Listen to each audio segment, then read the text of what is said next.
Beyond Blind Faith, Evidence for the Existence of God, Part 1.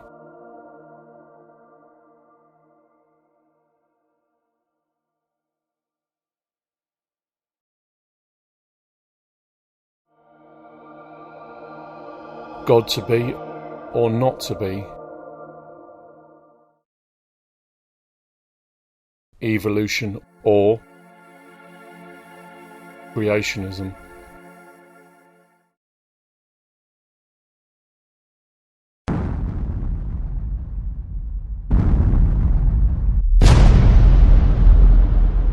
The Big Bang or then God said, "Let there be," and it was so.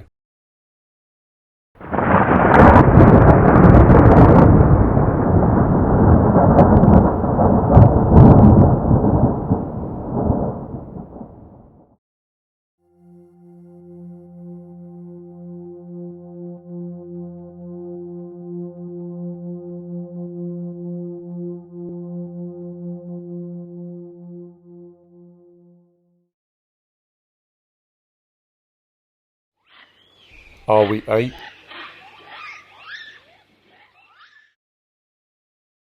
or man in the image of God?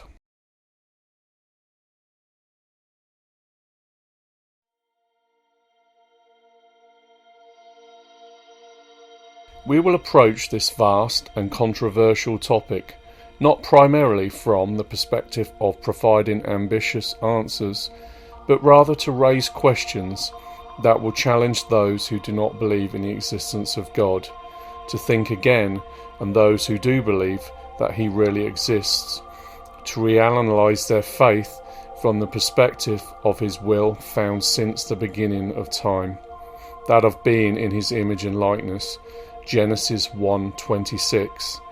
About Him we find written that He is above all, holy, holy, holy, almighty, a God who was, who is to come, and who is worthy to receive glory and honour and power, because He made all things, and by His will they exist and were created. Revelation 4:8-11.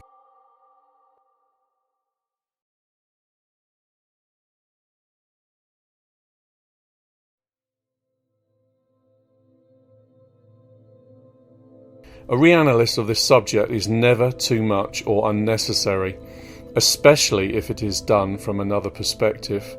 If someone does not believe in God and He does not exist, he only loses a finite life with ungodly experiences. But if he does not believe in Him and He exists, he may lose the only chance to experience eternity in divine terms. If he believes that God exists, then he has won Him to his side with all the advantages that come from choosing to be with a living and true God forever. It's encouraging what God says, "You will seek me and you will find me. If you seek me with all your heart, I will allow myself to be found by you, says the Lord." Jeremiah 29:13-14. The way He wants to be known remains the course of knowledge through faith, through the revelation of His Holy Spirit, the Spirit of truth. From the start, it must be said that for those who open to receiving the truth, there are thousands of arguments in favour of the existence of God. But there is no argument for the one who does not want to believe. Science does not have the absolute truth when it comes to God and the universe that surrounds us. They must accept limits with the confidence that everything evolves, just as those who believe in God must be aware of the expressed truth stated in His Word, the Bible. Corinthians 13:9-10-12. For we know in part, but when that which is perfect comes, this in part will end. Now we see as in mirror darkly, but then we will see face to face. Now I know in part, but then I will know fully, just as I have been fully known.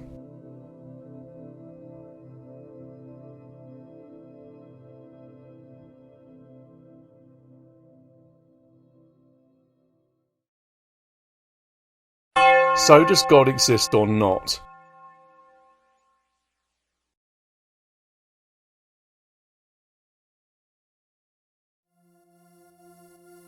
The atheist claims that God does not exist. The believer affirms that he exists.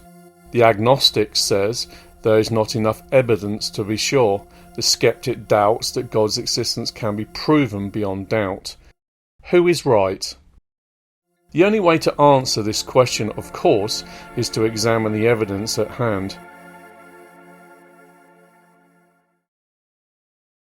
But is there testimony for this? The believer claims that there is enough evidence to prove the existence of God. Romans 1:19-20. Because what may be known of God is manifest in them, for God has shown it to them. For since the creation of the world, his invisible attributes are clearly seen, being understood by the things that are made, even his eternal power and Godhead, so that they are without excuse.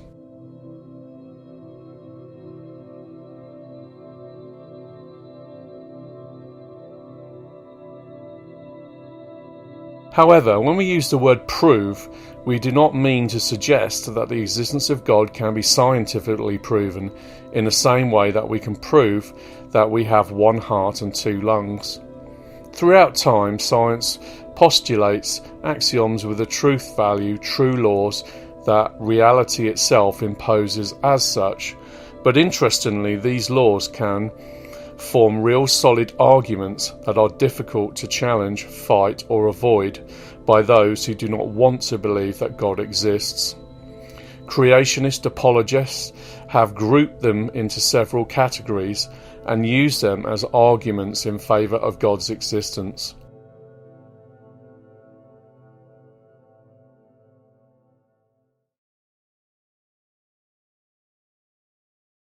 One. The first video and respectively the article on this topic will be presented on the trueordeceive.com website, which will include rational arguments, A. The historical argument, and B. The cosmological argument with its four forms of manifestation. A. The causality argument, B. The motion argument, C. The anthropological argument, D. The contingency argument. 2. In the second video and article, the rational argument series will be continued and we will present the teleological argument. 3. In the third video and article, we will present the rational arguments aimed at the psychological and moral field. 4. In the fourth video and article, a separate chapter will be presented that will include the arguments that do not belong to human reason. 5. In the fifth video and article will be presented the various arguments. 6. In the sixth video and article will be presented Jesus, the image under which God revealed himself to us.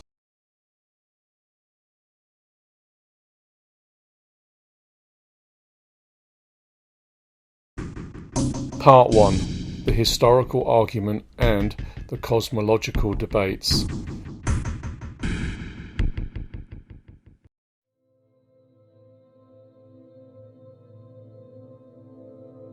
Rational arguments for proving the existence of God do not target the category of unbelievers to make them believe, just as they do not target believers who believe primarily by divine revelation.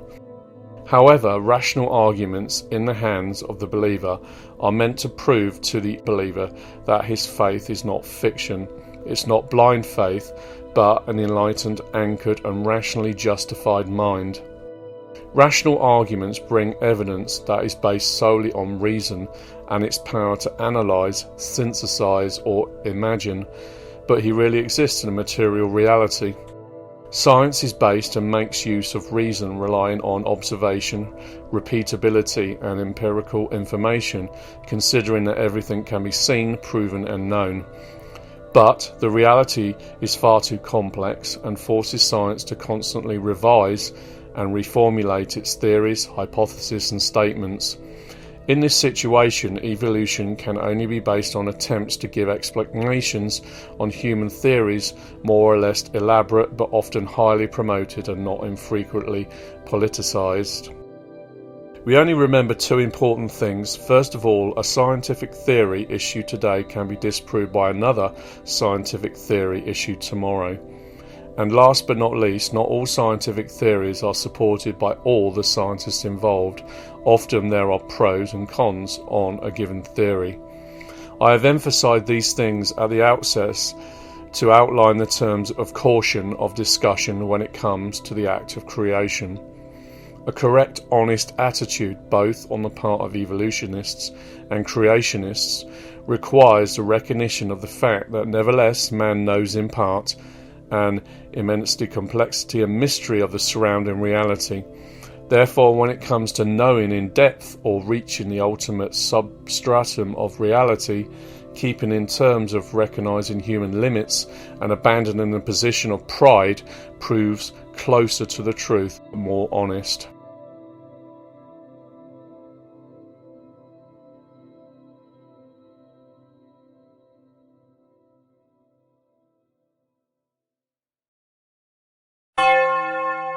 The historical argument.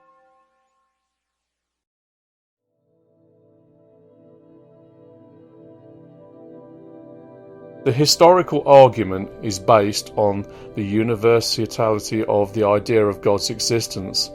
It has always been the belief of mankind that there is a higher being, but that cannot be known by man.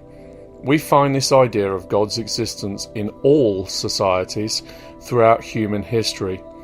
Prehistory, ethnography, anthropology and sociology and other sciences prove without a doubt that there has never been a society of people who did not have faith in God or gods, regardless of how these people represented him. In countless places on the earth, isolated places or human settlements of impressive antiquity, cult objects, paintings, funeral rites, human remains, etc., prove prehistoric people's faith in God have been found. This argument was called a consensus gentium because it's based on the consensus of all peoples. The foundations of this argument were laid by many philosophers and scholars of antiquity, and it can be considered one of the oldest arguments. Rational proofs received an appropriate logical form over time through the contribution of ancient philosophers, starting with the Greco-Romans, Socrates, Plato, Aristotle, Cicero and Seneca. In the modern era, Descartes, Leibniz, Kant and Hegel and others stood out. Plutarch, an ancient Greek writer, said, "Perhaps you will see cities without fortifications. Without laws, you will meet people who do not know law and the use of money, but no one has yet seen a people without God." Seneca says, "The idea of divinity is innate to everyone. Therefore, there has not yet been a people so impious and immoral that they did not believe in a divinity." Epistle 117. However, some examine this argument to be limited. They consider that, in the course of time, people also believed in the existence of things or beings through which they tried to explain phenomena from nature around them. But with the progress of science, people abandoned these explanations, considering them superstitions. They believed that, as people will manage to explain all the phenomena of nature on a scientific basis, belief in God will disappear, like other superstitions. These objections, however, do not take into account the fact that not all superstitions have the universal character.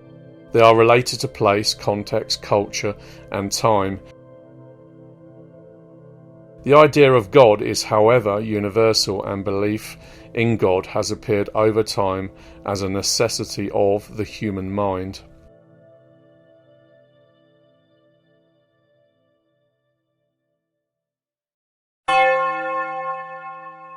Rational arguments.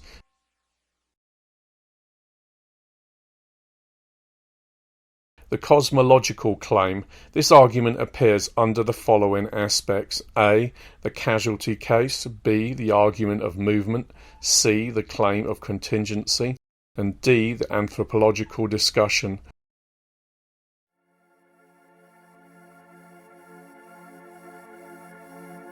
The reality of the world appears to us as a conditional and dependent existence, which necessarily implies an unconditional existence and absolute cause.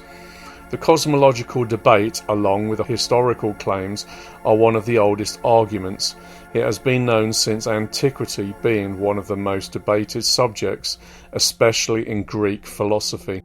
Thus, Aristotle, one of the most important philosophers of ancient Greece, a classic of universal philosophy and encyclopedic spirit, said, "God, who cannot be seen by anyone, is revealed in his things." In modern times, the philosopher Voltaire recognized the value of this argument in his statement, "The universe confuses me, and I cannot even think that there can be a watch without a watchmaker." Leibniz, an illustrious German mathematician, one of the most important philosophers of the late 17th and early 18th centuries, and one of the founders of the German Enlightenment, uses this argument starting from the observation that all things in the world condition each other. This leads to the logical conclusion that the world in its entirety must be conditioned. As a consequence of this fact, our reason postulates an unconditional absolute cause, which is God. In this form, the argument is called a contingentia mundi, meaning from the contingency of the world. Referring to God, the New Testament is very clear in this regard. Romans 1:20. Indeed, his invisible attributes, his eternal power and his Godhead are clearly seen from the foundation of the world, when you carefully look at them in the things made by him. This supports the statement from the Old Testament, Psalms 19:1-4. The heavens declare the glory of God, and their expanse declares the work of his hands.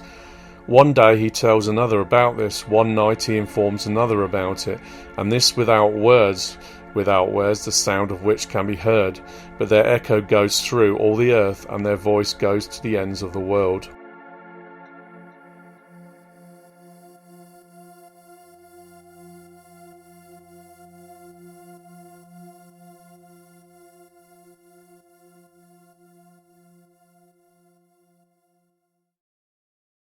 The rational argument is presented under three aspects: the causality argument, the argument of the movement, the contingency argument.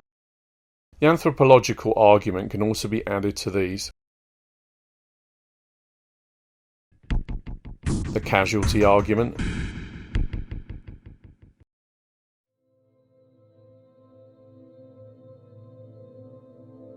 experience and reasons propose that the world presents itself as an organized chain of causes and effects. Anything and any phenomenon having a cause and in turn being the cause of another effect. The law of cause and effect and the cosmological argument that is based on this law manifests itself in all segments of human life.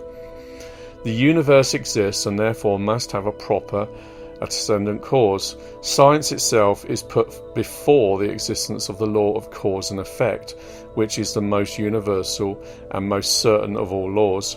Because every effect has a cause, then the world on a whole must have a cause.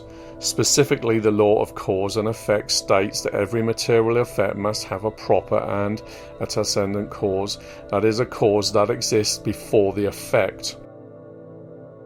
The argument of causality starts from the observation that the world is bounded by contingency, i.e. randomness. Human reason naturally demands the existence of an infinite being, uncaused by anyone and nothing, the ultimate cause of all existence. This cause is necessary. It has its cause in itself, and at the same time it is not the effect of another cause.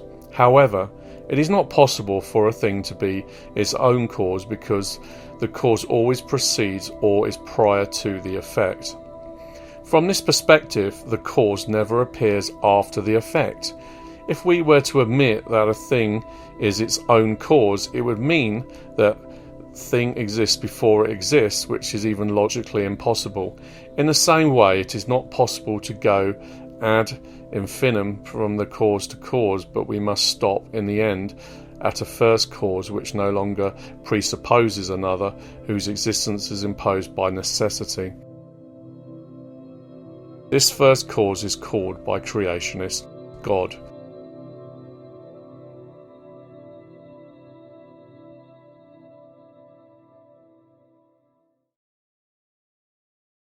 So to the question, how did the universe begin? We have only three possible answers. The universe is eternal, that is, it's always existed and will always exist. The universe is not eternal, but rather came out of nothing. The universe is not eternal and was not created from nothing, but was fashioned by something or by someone outside of it and superior to it. Let's briefly touch on these possible options.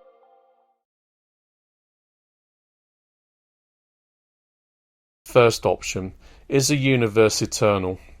Modern science accepts the idea that the universe is not eternal. In other words, it had a beginning and will have an end.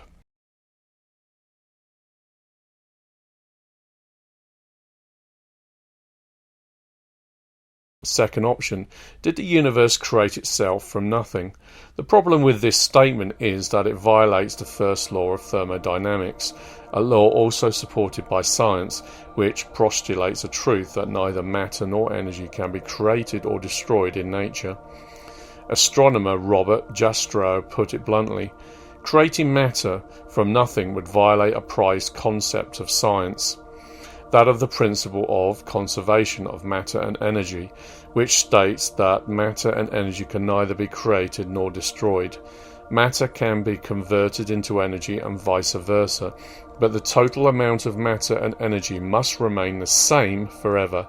It is difficult to accept a theory that violates such a well-established scientific fact. We remind you that the laws of thermodynamics are among the most important and clearly established laws by science. The first law of thermodynamics is also called the law of conservation of energy and/or matter, states that neither matter nor energy can be created or destroyed. The second law of thermodynamics, called the law of increasing entropy, states that everything stops or wears out. Energy becomes less and less available for use. Entropy, which measures disorganization, disorder and lack of organization, is increasing more and more.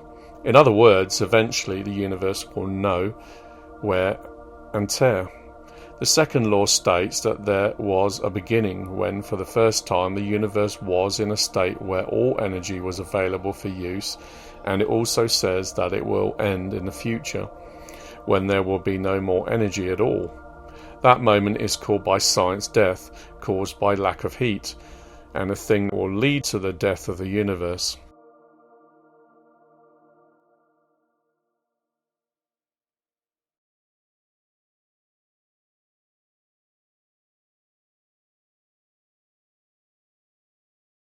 Third option, was the universe created? We can say that everything we observe in nature has a beginning. From this perspective to this question, a logical answer appears, since the universe did not always exist but came into being, that is, it had a beginning. The possibility arises that another entity caused this or was created. The universe has not always existed and could not have been created by something that was itself created.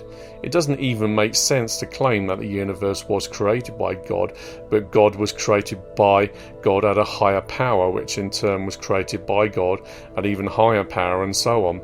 This would not be possible because there would be an infinite regress of causes. Then, by definition, the whole process could never begin. But precisely science clearly proves that everything that begins to exist must have a cause.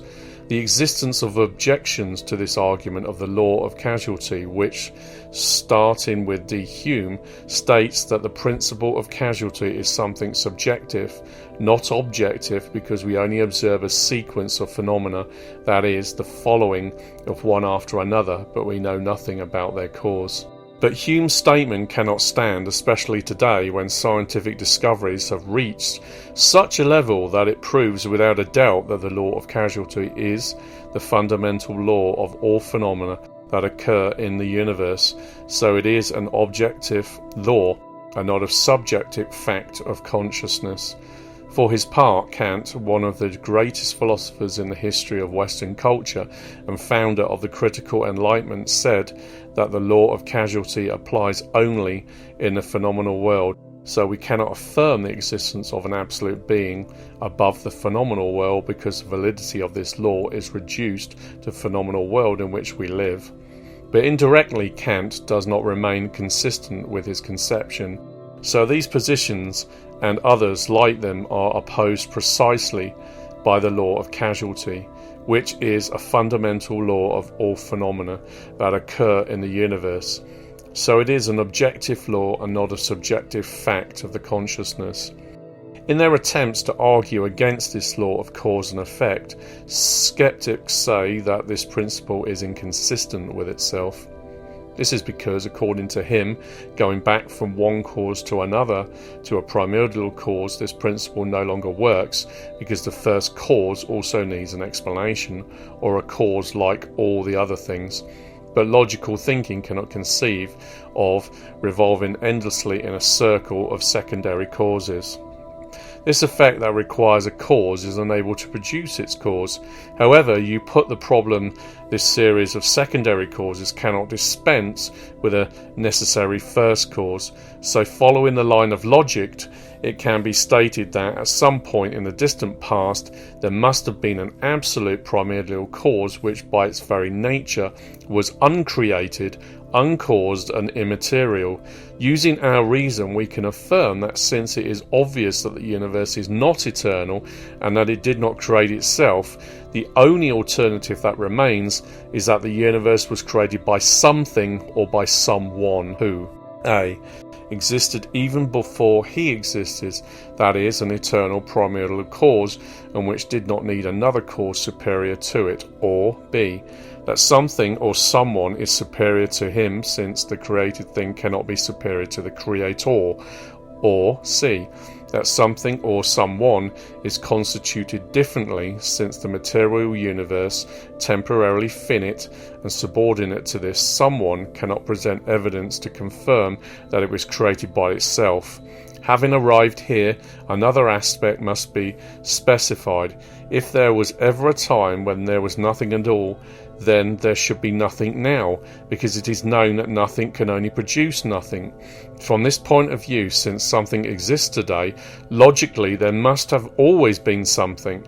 Having arrived here, it must be said that all people know that exists can be classified into matter and spirit. There is no credible support that there might be a third alternative. Therefore, all reason helps us to say that everything that exists is either matter or spirit, and if something or someone existed before the universe existed, it means that something or someone has always existed and will always exist. Therefore, one of two, either matter is eternal or spirit is eternal. As such, from a scientific point of view, the choice to be made is between simple matter and more than matter. This could be the explanation for the existence and order that governs the universe.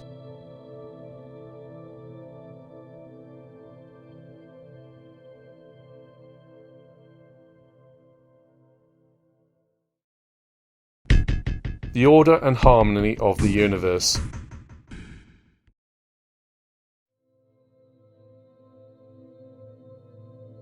It can be clearly stated that there are only two scientific explanations for the origin of order and life in the universe. Either order was imposed on matter or exists naturally in the matter. Materialists say that order and harmony are not due to the presence of God, but to change or chance. But chance cannot create order because it is the opposite of order. Atheists, agnostics and skeptics have the impression that this rigorously organized and well thought out universe, as well as the complex life it hosts, is nothing but the fruit of an accident. How rational can it be to think in the terms that chance after chance can create order, rigorous organisation and harmony? The cause in this case is not capable of such an effect. We now only recall the fact that we have indisputable particularities of amazing complexity and harmony, the ability to think, the ability to know, the ability to act rationally, the ability to have a conscience, etc. But what is the origin, the source of these defining features so complex and important? The theory of evolution does not have a satisfactory answer. The philosopher Norman Geisler says, "Cause cannot produce what it cannot produce. If I have a mind or the ability to know, then it means that I received it from someone who has a mind or the ability to know. The mental cannot come from the non-mental. Out of nothing, something cannot come." The logic of things is thus imposed. If we can think so complexly, there must be a cause and adequate determination behind this ability, an intellectual cause that possesses the ability to think. In conclusion, the central message of the cosmological argument and of the law of cause and effect on which it is based is this: every material effect has a proper cause which appeared before it appeared. The universe, life forms, intelligent life, morality, ethics and love exists. What is their proper cause and what is their antecedent? Since the effect never comes before the cause, nor is it greater than the cause, we can conclude that the source of life is a living form of intelligence, which in turn is moral, ethical and capable of love.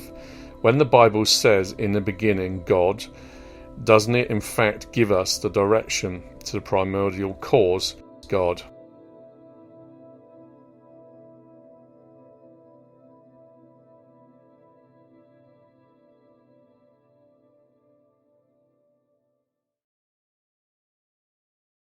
B. Argument of motion.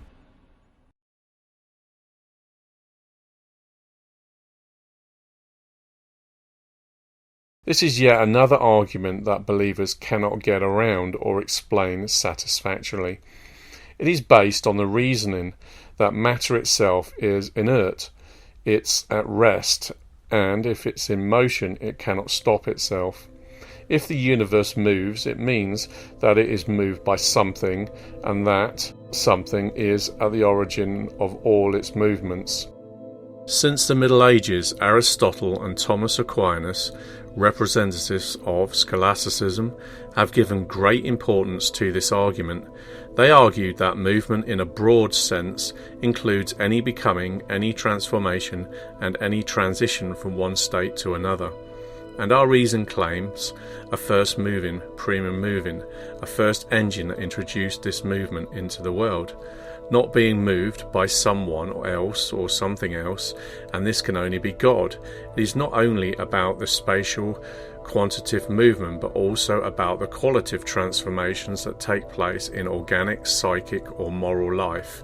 Summa Theologica 1, 2 and 3. Matter as such cannot be the origin of this movement, which always has a direction. The same is the case with the other movements, changes and transformations in the organic world. The movement cannot be explained by the totality of the forces in the universe, either because the quantitative accumulation does not change the internal nature of things. From another point of view, there is no fixed point in the universe from which the movement started. This is because the universe has no centre of force anywhere. Even the modern theory of the Big Bang, the theory of the continuous expansion of the universe, cannot state that the universe has a centre of force. However, our logic claims a first mover who introduced movement into the world, a first mover, primum movens, himself not being moved by something else or someone else. Therefore, there must be a first and supreme moving cause, which is in an active state, not merely in a potential state. This cause did not need any impulse from outside to set in motion the whole mechanism of the universe.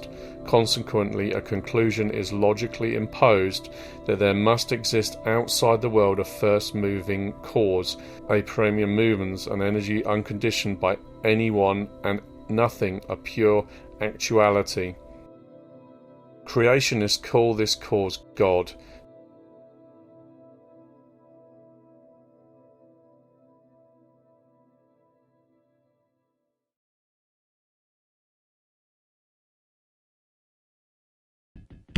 C. The contingency argument.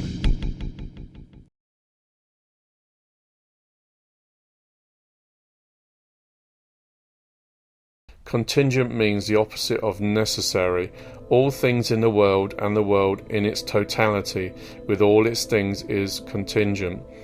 There is the opinion that the world would be absolute, but precisely the limitation of things in nature and limitation of their actions, their change, transformation, birth and death prove beyond doubt the theory of contingency. 1.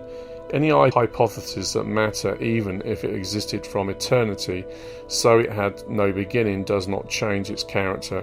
It remains matter, that is something contingent. 2. If the world were eternal, it would still remain a contingency because the contingent remains contingent even if it were eternal. In other words, the things that make up this world may or may not exist. In this way, their existence is not necessarily unmarried, but rather accidental. Their temporality is a sure indication that they are not needed by the world. The world keeps the same way of being during the existence of things as after their disappearance. This very disappearance highlights their nothingness, insufficiency and weakness.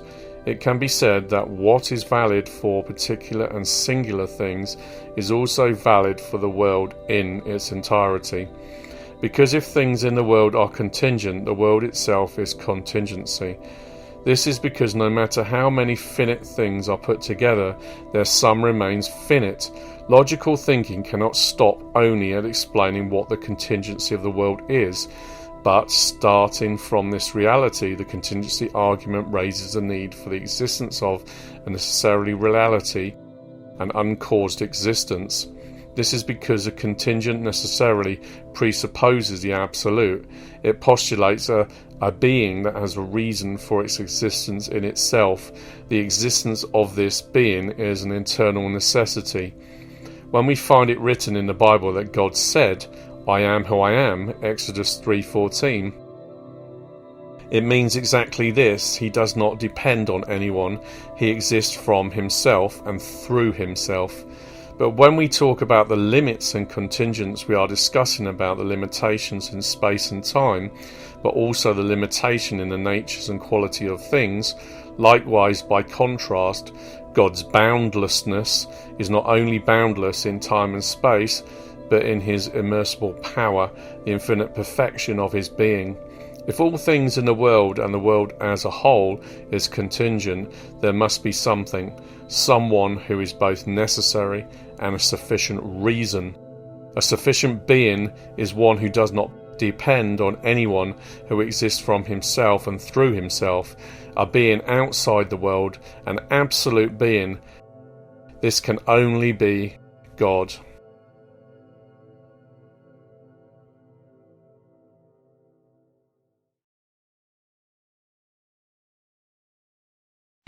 The anthropological argument.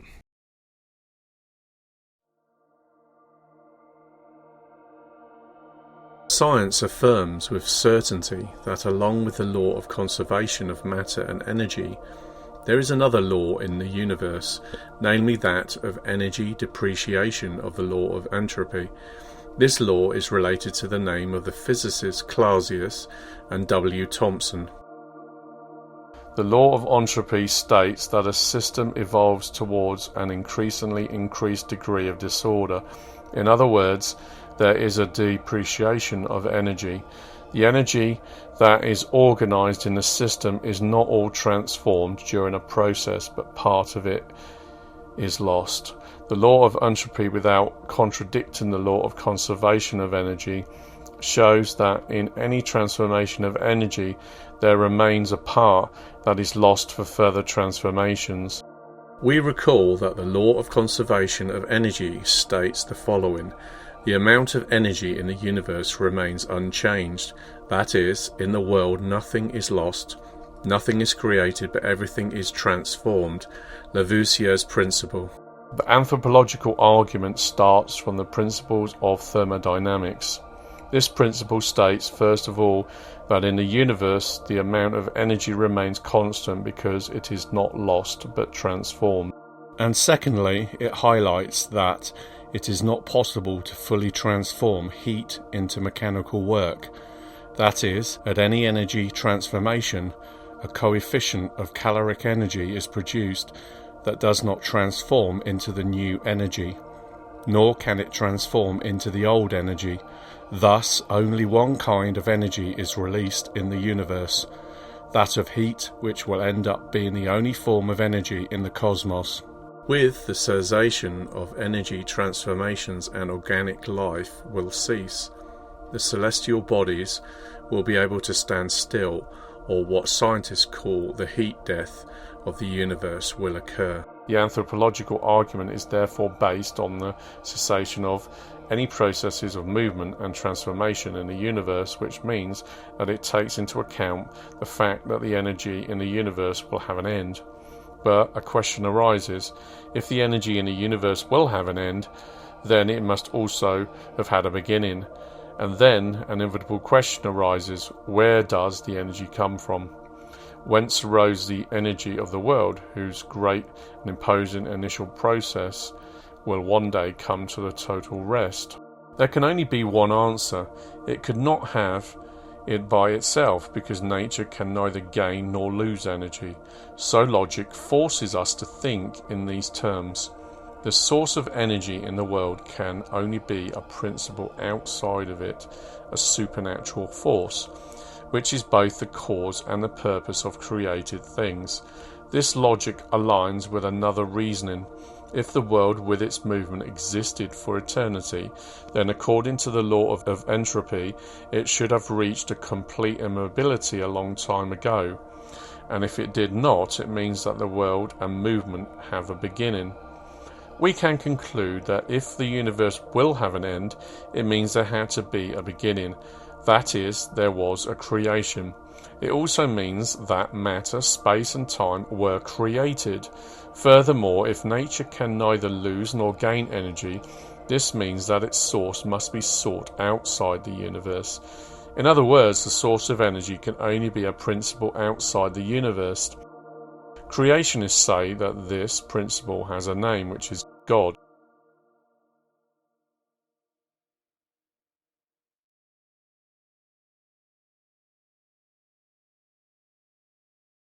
The conclusion of the cosmological argument.